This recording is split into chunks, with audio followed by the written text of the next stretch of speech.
Hello all, welcome back. This is going to be part two of setting up the UI as well as getting started, coming back to EverQuest.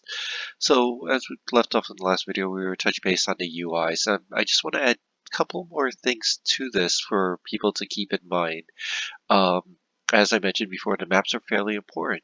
As you can see here, I have the maps open, and this is one thing that I found that a lot of people will benefit from. It takes a little time getting used to, but certainly playing with the maps open. This will really factor into like how well, like what kind of resolution monitor you have, how much real estate. But if you can afford it, having the maps open, certainly do so. And what's good is that you can change the fade level. You go here to alpha fade level and set it to like 0, and then you'll see eventually it will fade away and you can see through it. And then if you mouse hover over it, it comes in a little bit closer. Like it doesn't fade, so you'll actually be able to see where you're going pretty much all the time. The other adjustment that has changed over the years is and I will admit I've recently changed this, is using ASDW. It's much better in my opinion. You know, it took a little time to change your muscle memory from using arrow keys, but uh, the gameplay, like physically, it's better. Like you can move around and such. And the other thing that I would strongly suggest people is changing the camera angle. A lot of people play in first person because, you know, when this game came out, that's pretty much how you played it. What I would suggest people for transition is just mouse scroll back, just like how you see what I'm doing right now. And uh, basically, what I tell people is just imagine if you're playing, you know, you're dungeon crawling and you have your cone of shame on, like the things that you put on your dog or cat. You're basically losing some peripheral, and you don't know when an emote is happening, like a big circle around you, or if a monster is coming to attack you or something. By scrolling back a little bit, it improves your personal awareness. So again, it's one of those things that takes a little time to get used to, but if you do so, your gameplay is going to be much more enjoyable when you have better awareness of what's happening rather than, is there a monster behind me? I don't know. Oh, but if you're like this, oh, look, there's something chasing me. Okay, there's that. So, anyway, going back, welcome back.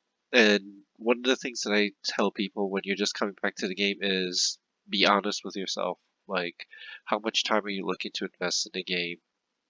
Obviously, it's not the same as it used to be, where you would have to play, 12-hour days to get anything accomplished. The game has gotten much more casual. Leveling, questing, all those things is much easier. If you invest a couple of hours at most a day, you'll be able to pretty much enjoy the game for what it's worth, the current content, and get it done before next expansion pretty easily. So just bearing that in mind, like again, think how much can you play and how much time are you willing to invest in playing. In other words, it's not a big time sink anymore by any means. So when I talk about deciding what you want to do you want to play current content? Are you nostalgic, just want to play old stuff? You know, are you looking to just play group content, the current version? Or are you looking to raid? All these different factors come into play, and as far as time usage, like what are you willing to do, and what should you be doing to make the best of your time. So for this video, we're going to assume you're looking to casually play, get back into the game, start with group content. Once group content's under control, possibly raiding. That's generally the route that people want to dip their fingers into, but again, to each their own. However you decide, that's up to you.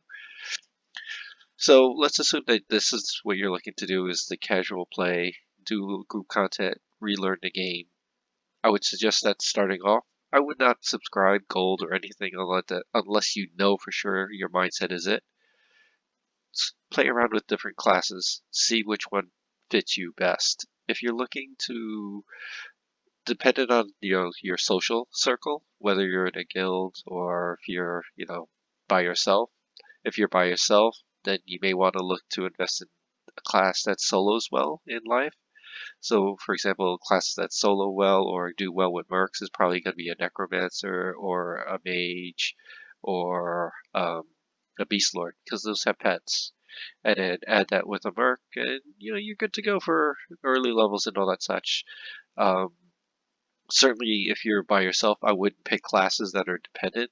Like, let's say a cleric. Your time would be very hard if you don't have a good uh, resource or social circle to help you with.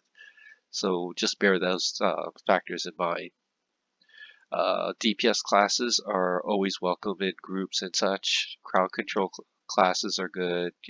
It really depends on your personality. Like, uh, different types of personalities fit certain classes better. This is just how it is. Generally speaking, tank classes require the most attention.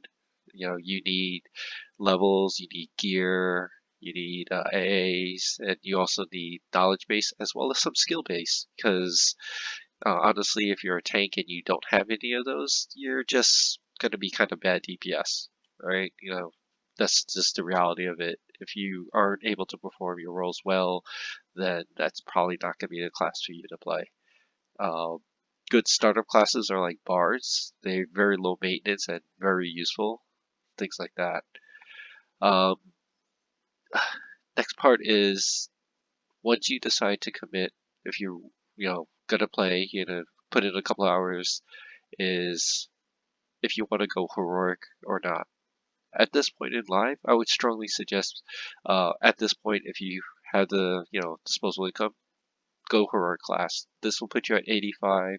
You'll be able to group with any level in the expansion, uh, any level class that you choose to get experience, and then in addition to that, it will complete a lot of quests for you, or at least stuff. So your character will be kind of caught up, you know, enough to be in a position where, you can start doing group content with people and things like that. So I would strongly suggest it again if you're ready at that point and, you're going to be playing a bit. So once that is done, seriously build up your social circle at that point. Um, right now, we're coming at a point where a new expansion comes out. That's generally speaking the highest point of activity of any server slash guild or whatever you want to say, because you have your people that are, quote, air hardcore that will come in, get their max A's, do all the content within like a day, and then, kind of be done and just do things like that. So you'll see a lot of activity, start getting to know people, figure out, find people that have similar play schedules as you, and talk. Because a lot of people are going to be very similar minded. Oh, new expansion's coming out. I want to do these things. Get yourself sorted like that. And then pretty much that's the mentality that you have to have. One thing that a mage that just recently came back to said to me is, and it's so true, a lot of times what a returning member struggle with is that the game is not the same that it used to be, right? Which is kind of to be expected. It's been, 20 years out. When you played it, whether it be 5 or 10 years ago, significant changes happened in all aspects. And in many ways, where I see a lot of people have difficulty is unlearning things. Things that you used to know, you have to unlearn it and basically assume this is a brand new game. Because if you stick to those whole like old thoughts, you're actually going to hold yourself back. Like here's a great example. Old school mentality is, oh, all the AC, all the hit points, all the way. And that's not really the case this time. While those stats are important, heroic stats are even more so important at this point. So then people with gear selection and things like that, then they kind of hold themselves back because they had the old school thinking. Certainly, you need to update yourselves and unlearn certain things. Otherwise, you're gonna miss things on the way to playing the game. All right, so that's gonna be it for this video. Next video, I'm gonna talk about old world quests that are still relevant that you should be doing and focus on them for what reasons. All right, thank you all and have a good night.